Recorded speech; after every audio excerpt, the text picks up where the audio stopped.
چلیں، اعوذ باللہ من الشیطان الرجیم، بسم اللہ الرحمن الرحیم، الحمد للہ رب العالمین، وصلی اللہ علی محمد وآلہ الطاہرین، اللہم صلی علی محمد وآل محمد وعجل فرجہم۔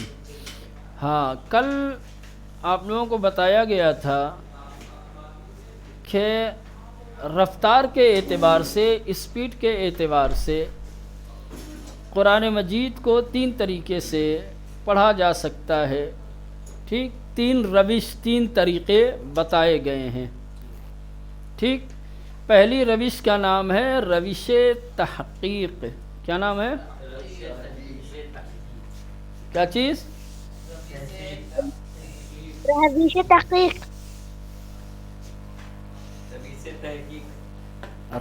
روش کا مطلب ہوتا ہے طریقہ، راستہ۔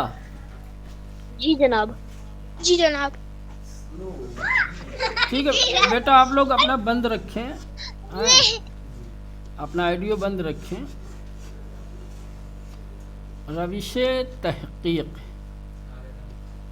ٹھیک، یہ پہلی روش تھی۔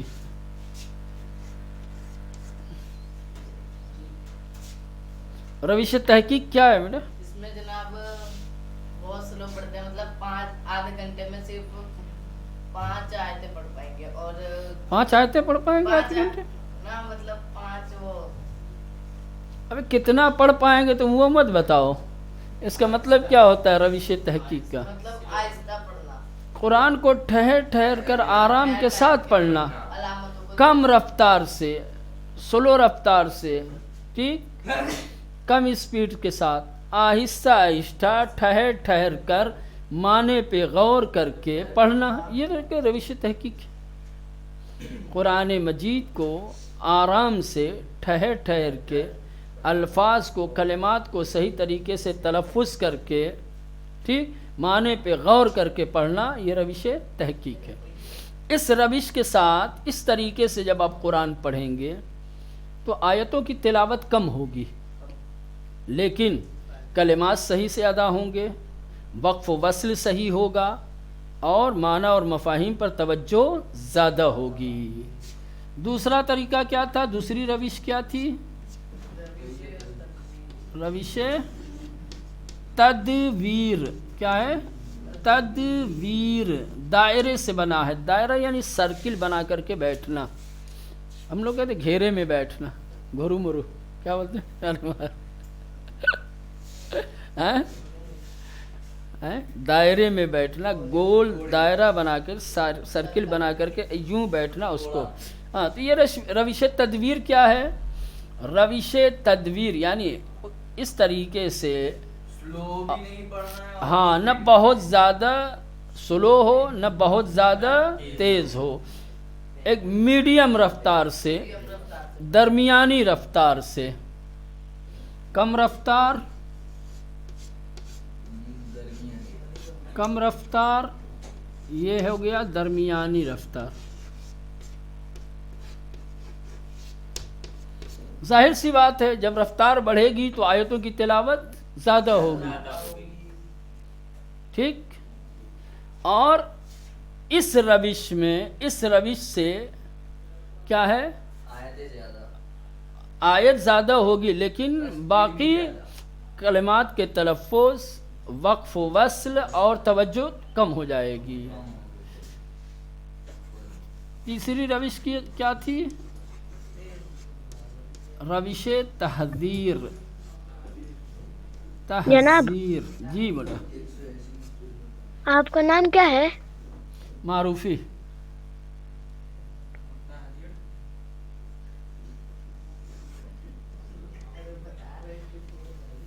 تیز رفتار،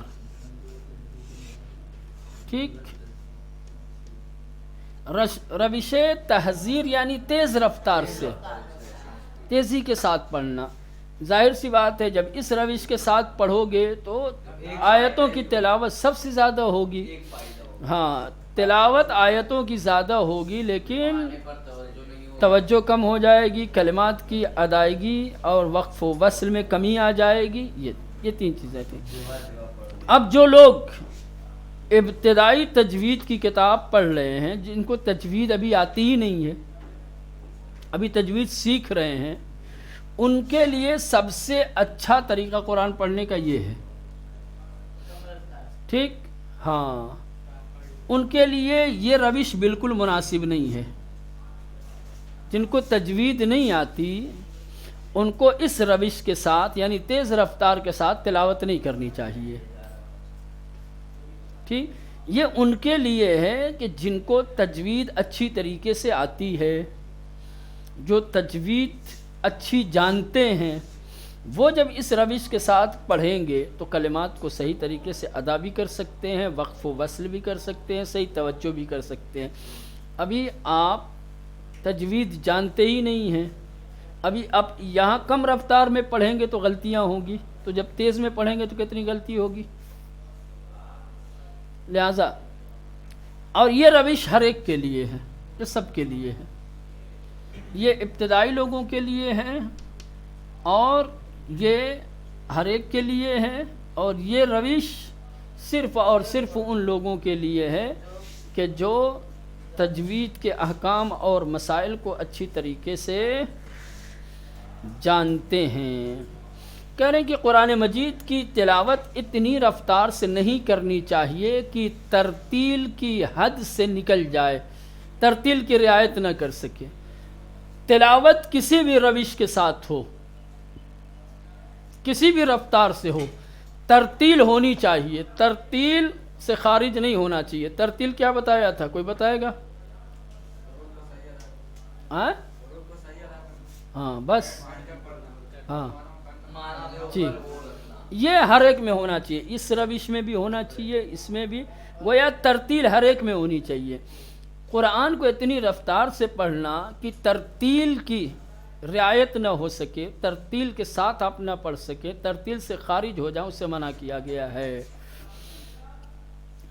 جو قاری قرآن ابھی علم تجوید کے ابتدائی کلاس میں ہے جیسے آپ لوگ، تو آپ لوگوں کے لیے یہ روش مناسب نہیں ہے، آپ لوگوں کو اس طریقے سے اس روش کے ساتھ نہیں پڑھنا چاہیے۔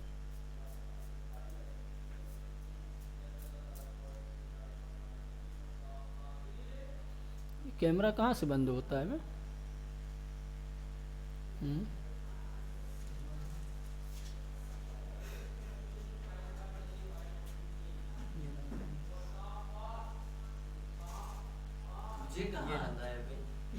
کہاں سے بند ہوتا ہے؟ یہاں سے؟ میں معلوم ہے اس کو آگے آگے بول رہے تم لوگ بیٹھے۔ ارے بھائی نہیں آتا اسے کل بھی چاہتے جناب سامنے بیٹھے معلوم ہے تم لوگ بول رہے ہیں۔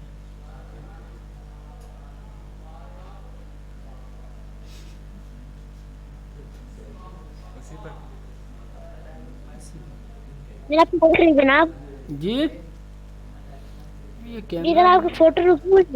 وہی دیکھ رہا ہوں، یہ کہاں سے بند ہوگا؟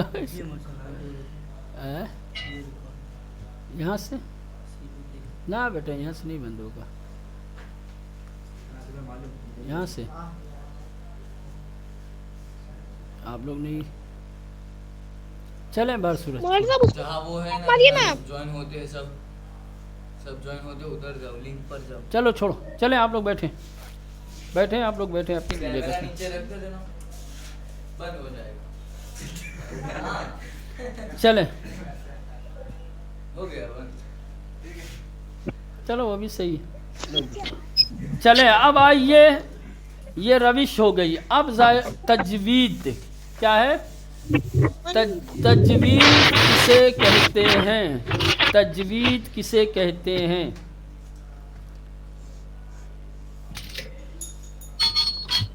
تجوید، ادھر سنو غور سے، اور دوسروں کے چکر میں پڑے رہتے ہو، ایک دم سے بچ جاتے ہو دودھ پینے والے بچے۔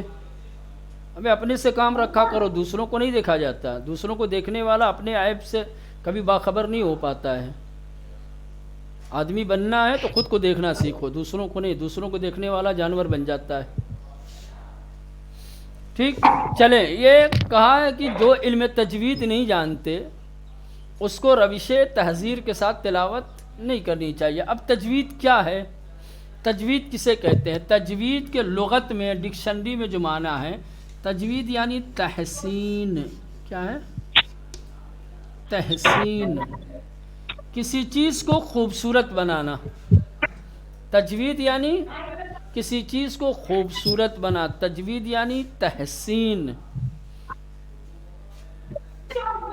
اصطلاح میں کس کو کہتے ہیں؟ یہ لغت میں معنی ہے، ڈکشنری میں معنی ہے، ٹھیک۔ تجوید یعنی ہر حرف کو اس کے صحیح مخرج سے ادا کرنا، ایک مخرج سے ادا کرنا، ہر حرف کو اس کے صحیح مخرج سے ادا کرنا اور اس کے صفات و